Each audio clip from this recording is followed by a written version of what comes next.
यदि तुम्हारे घर के एक कमरे में आग लगी हो तो क्या तुम दूसरे कमरे में सो सकते हो? यदि तुम्हारे घर के एक कमरे में लाशें सड़ रही हों तो क्या तुम दूसरे कमरे में प्रार्थना कर सकते हो? यदि हाँ, तो मुझे तुमसे कुछ नहीं कहना। देश कागज पर बना नक्शा नहीं होता कि एक हिस्से के फट जाने पर बाकी हिस्से उसी तरह साबुत बने रहें और नदियाँ, पर्वत, शहर, गांव वैसे ही अपनी अपनी जगह दिखें, अनमने रहें। यदि तुम ये नहीं मानते तो मुझे तुम्हारे साथ नहीं रहना। इस दुनिया में आदमी की जान से बड़ा कुछ भी नहीं है, न ईश्वर, न ज्ञान, न चुनाव।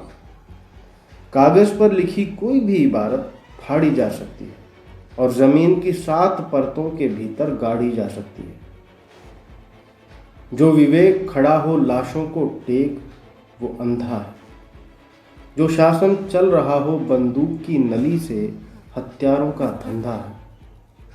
यदि तुम ये नहीं मानते तो मुझे अब एक क्षण भी तुम्हें नहीं सहना। याद रखो, एक बच्चे की हत्या, एक औरत की मौत, एक आदमी का गोलियों से चिथड़ा तन किसी शासन का ही नहीं, संपूर्ण राष्ट्र का है पतन। ऐसा खून बहकर धरती में जज्ब नहीं होता, आकाश में फहराते झंडों को काला करता है। जिस धरती पर फौजी बूटों के निशान हों और उन पर लाशें गिर रही हों, वो धरती यदि तुम्हारे खून में आग बनकर नहीं दौड़ती तो समझ लो तुम बंजर हो गए। तुम्हें यहाँ सांस लेने तक का नहीं है अधिकार। तुम्हारे लिए नहीं रहा अब ये संसार। आखिरी बात बिल्कुल साफ,